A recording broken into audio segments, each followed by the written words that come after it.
오늘은 꿈에서나 그리던 화이트 크리스마스입니다. 평생 신앙생활 하면서 성탄절에 예배를 드리러 나오는데 눈이 내린 적이 흔치는 않았던 것 같습니다. 특별한 우리가 은혜를 입고 있는 것 같습니다. 우리가 살아가면서 우리의 삶에 이렇게 눈이 이 복되게 내리는 것처럼 하나님의 은혜가 우리 삶 속에 가득가득 임하고 내리는 큰 은혜가 있기를 바랍니다. 조금 전에 우리 찬양 중에 노엘 찬양했죠. 노엘은 무슨 뜻일까요? 예, 거기는 로엘입니다. 노엘은 뭘까요? 예, 프랑스어로 메리 크리스마스라는 뜻입니다. 크리스마스. 그래서 우리가 메리 크리스마스 이렇게 할 수도 있고, 영어로 노엘 해도 되고 그렇습니다.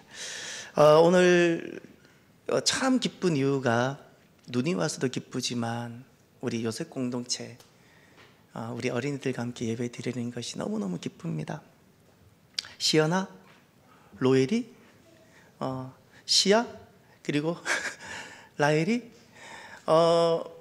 찬양은 지금처럼 이렇게 하는 거야. 목이 터져라고 부르는 게 찬양이야. 잘했어, 알았지? 그리고 예배 지각하고 은혜 받는 사람 아무도 없어.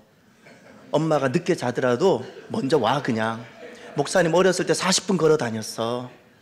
그래, 어떻게 오냐면 20분 30분 전에 와서 놀이터에서 놀아. 막 놀다가 5분 전에 내려와. 알았지? 예배하고, 예배 드릴 때는 지금처럼 목이 터져라 불러야 되는 거야. 너무너무 잘했어. 정말 하나님이 너희들 예배를 기뻐 받으시고 좋아하셔. 정말 좋아하셔. 목사님 그때 어렸을 때 그렇게 목이 터져라 예배 부르고 찬양하고 예배 전에 미리 와서 준비하다가 예배 드리는 것, 이것을 하나님이 얼마나 기뻐하셨을까 하는 걸 모르고 했는데 목사님이 되고 나이가 들고 나니까 그게 보여. 너무너무 하나님 기뻐하셔. 엄마가 자더라도 너희들은 와. 알았지? 깨우는 게 더 힘들지도 몰라. 그래서 절대 지각하지 마. 오늘은 크리스마스입니다. 어제 제가 2016년 11월에 참사랑교회 2대 목사로 왔으니까 올해 이제 만 7년이 된 것 같습니다. 매번 성탄절이 참 기쁘고 좋았는데 어제는 참 특별하고 감격스럽고 많은 분들과 함께해서 오래오래 기억이 되겠구나라는 생각이 듭니다. 어제 보면서 저는 이걸 느꼈어요. 때로는 어떨 때는 우리가 여러 가지 순서를 하면서도 참여하는 사람이 좀 미적미적거리고 부끄러워하기도 하는 순간들도 기억이 납니다. 어제 제가 좋았던 것은 우리가 아주 프로들처럼 잘했기 때문에 기쁜 것이 아니라 우리가 무엇을 하든, 찬양을 하든 춤을 추든 무엇을 하든 우리가 기뻤고 담대하고 부끄러워하지 않았다는 겁니다. 우리가 어디서 이렇게 나가서 막 흔들겠습니까? 그런데 우리가 막 흔드는데 부끄럽지 않는 거예요. 왜죠? 기쁨이 더 크기 때문에. 할렐루야. 저는 어제 그것을 보아서 기쁨의 잔치구나. 사람은 딱 두 종류가 있습니다. 여러분, 만약에 누군가가 여러분에게 사람을, 이 지구상에 이 수십억 사람을 두 종류로 나눠보세요 하면 여러분은 남자 여자 빼고, 이렇게 나누는 거 빼고 여러분은 어떻게 나누고 싶으세요? 시연아, 사람을 두 사람으로 나눈다면, 두 종류로, 시연이는 어떤 사람으로 나누고 싶어요? 예를 들어 착한 사람, 나쁜 사람 뭐 이렇게. 시연이는 어떤 사람으로 나누고 싶어요? 시연이와 시연이 왜? 뭐 이렇게?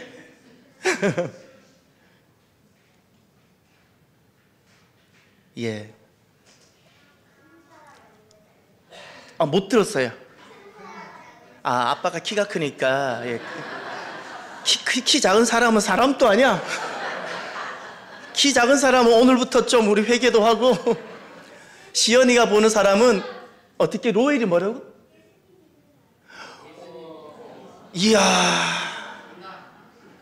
시연이는 키 큰 사람, 키 작은 사람으로 나눠요.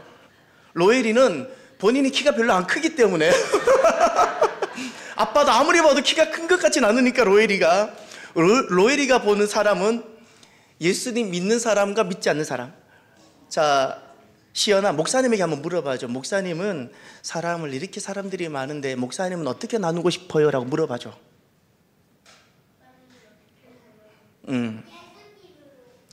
예. 로엘이는 목사님 마음을 아는 것 같아. 보는 것 같아 좋겠다. 예, 예수님 믿는 사람과 믿지 않는 사람이에요. 지식으로 나눌 수도 있어요. 부로 나눌 수도 있어요. 그러나 진짜 지식에 많고 적으면 차이가 별로 없어요. 그렇지 않나요? 재정에, 자산에 많고 적음도 크게 차이가 나지 않습니다. 다 그냥 살아갑니다. 그러나 너무나도 선명하게 나누어지는 구별이 하나 있습니다. 사람의 마음 안에 예수님이 성탄에서 예수님이 나셔서 예수님이 그의 마음속에 있는 사람과 있지 않는 사람은 하늘과 땅만큼 다릅니다. 생각하는 것이 다릅니다. 예수님이 안에 계시는 사람과 그렇지 않는 사람은 지식이 많든 적든 자산이 많든 적든 살아가는 것이 하늘과 땅보다도 더 크게 차이 납니다. 너무나도 다릅니다. 똑같은 일 하나 생겼는데 예수님이 안에 계시는 사람은 이것을 보고 다루는 방식과 예수님이 없는 사람이 이 일을 다루는 방식이 하늘과 땅보다도 더 멀게 다르다는 겁니다. 사람이 가장 크게 차이 나는 것은 예수님이 계신 사람과 예수님이 있지 않는 사람입니다. 예수님이 있으면 일어나는 일들이 두 가지가 있습니다. 이 땅에 오신 예수님이 내 안에 태어나시고 내 안에 계시면 하나가 어제처럼 내 안에 온통 기쁨의 잔치가 시작됩니다. 기쁨입니다. 그래서 찬양을 목이 터져라 불러도 그것이 부끄럽지 않고 기쁘고 좋은 겁니다. 춤을 춰도 괜찮은 겁니다. 어제 너무 잘했어요. 요셉 공동체. 한 달에 한 번씩만 합시다. 선생님들이 쓰러질 것 같네, 지금 얼굴들 보니까. 요셉 공동체 여러분, 목사님은 그때 한 달을 준비했어요. 11월 마지막 주부터 꼬박 만 한 달을 준비했어요. 만 한 달을 준비하고 그 추운데도 막 모자 덮어 쓰고 교회 늘 가가지고 매일 갔어요. 매일 가서 준비하고 성극도 하고 암송도 하고 뭐 성시도 하고 율동도 하고 뭐 굉장히 많은 것을 했던 것 같아요. 예. 어제 너무너무 잘했어요. 예. 아직도 내가 생각하는 그것은 안 됐어요. 시작할 때 어린아이들이 와가지고 오늘은 아기 예수님이 탄생하신 날 밤 이렇게 시작하는 이게 좀 있었으면 좋겠어요. 우리는 항상 어렸을 때 그렇게 시작했어요. 다 불이 꺼지고 가운데 불이 하나만 쫙 비친 다음에 어린아이들 한 명 또는 두 명이 와서 오늘은 아기 예수님이 탄생하신 날 밤 이렇게 막 시작해요.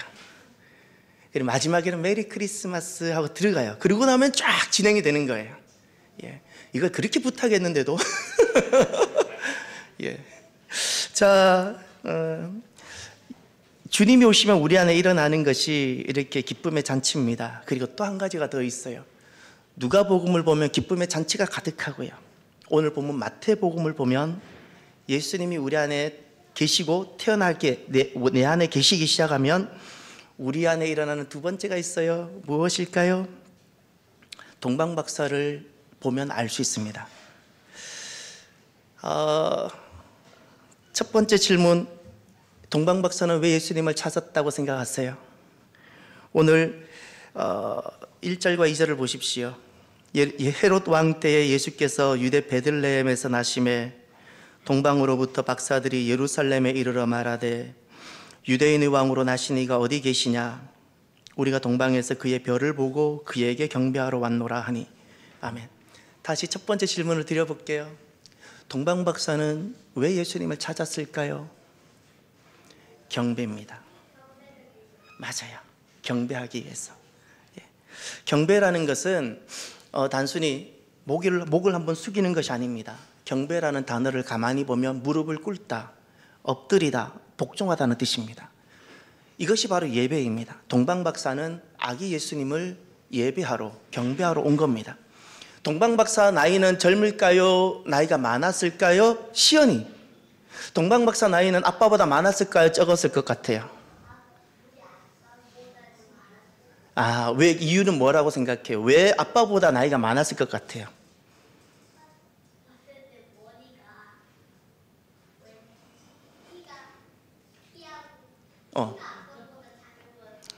키는 여전히 아빠보다는 작고, 예, 시연이에게 키가 매우 중요한 거예요, 그죠? 예.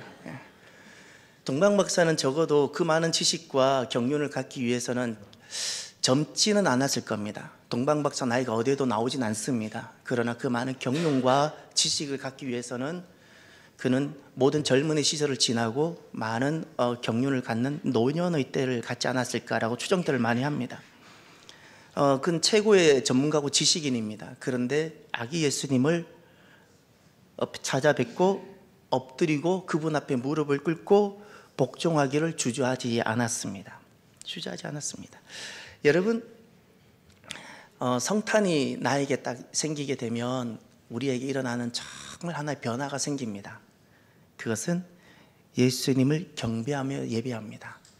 사람이 정말 예수님을 알면서 알기에 예배하는 사람이 있고요, 예수님이 내 안에 구주로 다시금 나시기 때문에 예배하는 사람이 있습니다. 그냥 예수님을 내가 알기 때문에 그냥 익숙한 종교적 문화로 예배하는 사람은 그 예배에 엎드림과 무릎 꿇음이 없습니다. 복종이 없습니다. 좋은 이야기를 듣고 내가 좋은 은혜를 받고 내가 여러 가지 드리는 기도 제목, 기도를 내가 응답받고자 이렇게 나옵니다. 그러나 내 안에 예수님이 계시고 이제 내 안에 예수님, 성탄이 내 안에서 딱 이루어지고 나면 그가 드리는 예배는 내가 무엇을 응답을 받기 위함이 목적이 아닙니다. 내 계획을 성취시키기 위한 목적이 아닙니다.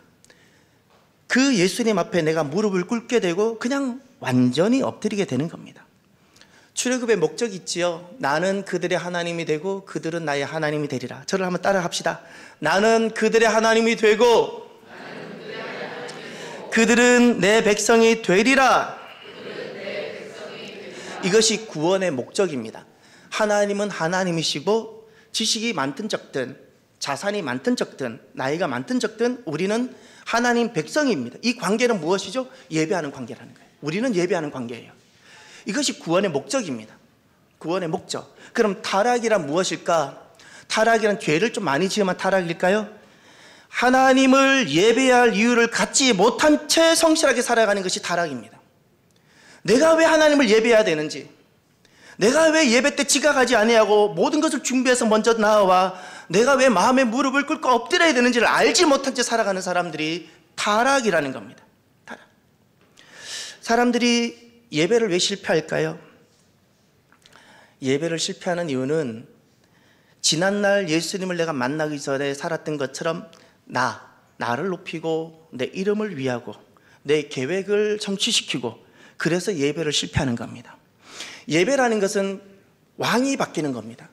예수님이 내 안에 들어오시기 전에, 오시기 전에는 내가 왕입니다. 그러나 내 안에 예수님이 딱 계시고 성탄이 내 안에서 딱 이루어지고 나면 왕이 바뀝니다. 예수님이 왕이 되시는 겁니다. 전에는 좋은 설교를 들으러 그리고 내가 은혜 받으려고 예배당을 찾았다면 내 안에 정말 성탄이 딱 이루어지고 나면 이제 내가 그 받은 은혜 때문에 나의 구원자 되시는 예수님께, 나의 유일한 왕 되신 주님께 내가 무릎을 꿇고 엎드리게 되고 복종하고 싶어지고 그 예배를 내가 드리고 싶어지는 겁니다. 정말 모든 예배는 시작부터 끝날까지, 시작부터 마치는 시간까지 모든 예배는 엎드림이고 무릎 꿇음입니다. 여기서 벗어나는 것은 내 안에 성탄이 이루어진 예배는 아닙니다. 성탄이 일어나면 사랑하는 성도 여러분, 새로운 예배가 시작되어지는데 그것은 완전한 엎드림입니다. 마음으로 무릎 꿇고 예배를 드리게 되어지는 겁니다. 이제 이 귀한 예배가 우리들에게 시작되어지기를 바랍니다. 그럼 두 번째 질문을 드려볼게요. 여러분, 동방 박사는 그 먼 곳에서 찾아와서 예수님을 경배하고 예배하는데 불편하지 않았을까요? 예배 드림이 불편하지 않았을까요? 여러분, 예배 드림이 불편하지 않나요? 지루할 수도 있고 내가 왜 예배를 드려야 될지 답을 잘 알지도 못할 수도 있고. 오늘 본문을 보십시오. 9절 10절을 보십시오. 박사들이 왕의 말을 듣고 갈새 동방에서 보던 그 별이 문득 앞서 인도하여 가다가 아기 있는 곳 위에 머물러 서 있는지라. 그들이 별을 보고 매우 크게 기뻐하고 기뻐하더라. 아멘. 악이 있는 곳, 예수님이 계시는 곳을 보았고 찾았습니다. 그리고 그곳에서 매우 크고 크게 기뻐하고 기뻐하더라 했습니다. 지금 동방 박사의 나이나 연륜이나 경륜은 또 소유 굉장히 부유해 보입니다. 그런데 지금 그들은 아기 예수님께 경배하고 예배하는 것이 너무 기쁘고 기뻐함으로 나타납니다. 예배함이 너무 기쁨이 됩니다. 인생의 참된 행복과 기쁨은 도대체 어디 있을까요? 소유에 있을까요? 놀랍게도 인생의 참된 행복과 기쁨은 소유에, 획득에 있는 것이 아니라 내가 무릎을 꿇고 섬길 나의 대상이 있는 사람이 진짜 인생은 행복하고 기쁩니다. 부모를 생각해 보십시오. 부모는 자녀를 섬기는 존재입니다. 그 섬기는 것이 부모에게는 힘들 수는 있지만 너무 불행하고 고통스럽다고 여길까요? 부모는 기쁨으로 섬기는 겁니다. 내가 다 주면서도 좋아합니다. 사람은 대접받을 때 진짜 인생의 존재와 행복이 있는 것이 아니라 섬길 때입니다. 나의 섬길 대상. 예배자의 기쁨이 진짜 어디에 있을까요? 누가 진정한 인생의 기쁨을 맛볼 수 있을까요? 내가 섬길 나의 주, 나의 유일한 왕을 발견하고 내가 섬길 그 예수님을 찾은 그분이 기쁜 겁니다. 예수님을 섬길 수 있는 그 사람이 진짜 기쁜 겁니다. 성탄이 가져오는 변화가 있습니다. 예배가 기쁩니다. 예배가 너무너무 기쁩니다. 여러분, 우리가 이렇게 한번 살아가 봐요. 우리는 인생이기 때문에 다양한 굴곡과 시즌을 겪고 살아갑니다. 우리의 감정은 항상 기쁠 수는 없잖아요. 항상 기쁘다면 우리는 그럴 수는 없습니다. 우리는 다양한 감정을 겪게 됩니다. 그런데 우리가 할 수 있는 것이 하나 있습니다. 완전히 엎드리되 성전에 나오기 전에 먼저 내게 이 완전한 엎드림이 내게 있어야 됩니다. 내게 완전한 엎드림이 있대. 어디까지 엎드려 보냐면, 우리가 한 주간 살아가면서 다양한 일들이 일어나서 내 마음이 흩어지기도 하고 아프기도 하고 여러 가지 일들이 있는데, 어디까지 엎드리냐면 내 안에서 다른 이유가 아니라 재산이 많아졌기 때문이거나 내가 건강을 회복했기 때문에 기쁨이 아니라 예수님 그분 한 분 때문에 기뻐할 때까지 엎드려 보십시오. 내가 엎드리는데, 내가 마음의 무릎을 꿇는데 어디까지 엎드리는가? 다른 이유가 아니라 예수님 그분 한 분만으로 내 안에 기쁨이 솟아나는 때가 있습니다. 이걸 샘솟는 기쁨이라 부릅니다. 갈라디아의 주제입니다. 샘솟는 기쁨이 나한테 일어날 때까지 가만히 엎드려 보십시오. 그리고 나면 그때부터 나는 지금까지 경험해보지 못한 예배의 삶을 살아가게 됩니다. 세 번째, 또 한번 질문을 드려보겠습니다. 동방 박사는 어떻게 예배를 드렸을까요? 11절을 보면, 집에 들어가 아기와 그의 어머니 마리아가 함께 있는 것을 보고 엎드려 아기께 경배하고 보배압을 열어 황금과 유향과 모략을 예물로 드리니라. 동방 박사의 예배를 가만히 보면 그들은 그냥 예배를 하지 아니하고 황금과 유향과 모략으로 예물을 드리며 예배를 드렸습니다. 이들은 철저하게 아기 예수님을 발견하고 찾고 나서 그 자리에서 준비한 것이 아닙니다. 그들은 예배하기 위하여 출발할 때부터 이것을 준비해 왔습니다. 그리고 준비한 것을 보면 매우 가치 있고, 지금도 귀한 거지만 그 당시에는 지금보다 훨씬 더 가치로 여기는 귀한 것들이었습니다. 예배란 무엇일까요? 최고의 가치를 최고의 주이신 예수님께 드리는 것이 예배입니다. 예배입니다. 예수님이 내 안에 성탄이 딱 되고 나면, 내 안에 예수님이 딱 탄생하시고 나면 우리의 예배가 바뀌는 것이 있습니다. 그것은 내가 최고의 것을 주님께 드리고 싶어져요. 제가 그래요. 젊었을 때, 아직도 기억이 납니다. 젊었을 때 워낙 그때는 주머니에 돈이 없어서 헌금 이제 큰 대형 집회, CCC 대형 집회, 전국 수련회 대형 집회 이런 거 할 때 이제 블록마다 이렇게 헌금 이렇게 시간이 되면 담당하는 사람들이, 우리 순장들이 쫙 지나갑니다. 마음이 막 뜨거워지는데 아무리 찾아도 헌금이 없어요. 제가 어떻게 했겠어요? 시계, 제가 갖고 있는 것 중에 가장 값지다 생각하는 시계도 넣어보고 예, 시계도 지금 생각하면 그거 얼마 몇 푼 되지도 않는 건데 그거를 받아서 어떻게 하셨을까가 더 궁금해요. 그 헌금을 받으신 분들이 더 곤란했겠다는 생각도 들었어요. 그리고 또 헌금 바구니가 지나가는데 제 다리를 놓고 싶더라고요. 제 다리를, 이 마음이 막 넘쳐나서 이게 제 자신을 다 드리고 싶은데 이게 표현이 안 되니까 그냥 헌금 바구니 속에 제가 쏙 들어가고 싶은 거예요. 정말 다리를 놓고 싶었어요. 정말 그런 생각이 막 들어요. 정말 주님을 만나고 나면 내가 살고 좀 여분이 있는 어떤 것을 드리고 싶은 것이 아니라 나의 전부를 드리고 싶어져요. 예배는 그때 이루어지는 겁니다. 이제 예수님을 생각해 주십시오. 예수님은 나를 위해 예수님 전부를 나를 위한 희생 제물로 드려주셨습니다. 우리가 그 은혜를 입었어요. 하나님이신데 나를 위해 비천해지는 것도 부끄러워하지 아니하시고, 나를 위해 십자가에 옷벗김 당하는 것도 부끄러워하지 않으시고, 나를 위해 대신 죽으시는 것도 마다하지 아니하시고, 나를 위해 전부를 희생제물로 주셨어요. 그리고 우리 살았어요. 감사하지 않나요? 지금 중환자실에 있는 사람들 한번 만나봐 주세요. 중환자실에 있는 사람들에게 한 달과 여러분의 삶을 1년 연장하는 것과 여러분이 가지고 있는 자산과 선택하라면 무엇을 선택할 것 같습니까? 우리가 받았던 은혜가 이와 같은 겁니다. 구약에 있는 모든 희생제사를 보면 항상 희생제물을 가지고 나오도록 주님이 말씀하셨습니다. 우리가 예물을 드리는 이유가 간단합니다. 예물의 최고 예물은 우리가 종류가 많습니다. 11조, 감사헌금, 선교헌금. 사랑하는 우리 요셉 공동체 어린이 여러분, 신앙생활은 꼭 헌금 생활과 함께 하세요. 그건 어릴 때부터 해야 돼요. 여러분 부모님들은 자녀들에게 용돈을 주는 것을 가르치기 전에 그 용돈에서 헌금하는 것을 먼저 가르치십시오. 헌금하는 것을. 꼭 헌금 생활을 어릴 때부터 하시되, 여러분 최고의 헌물이 무엇일까요? 최고의 예물이 우리 자신입니다. 우리 자신, 그것이 헌신이라 부르는 겁니다. 우리가 이렇게 예물을 드리는 이유가 있다면 그 이유가 무엇일까요? 구원의 감사입니다.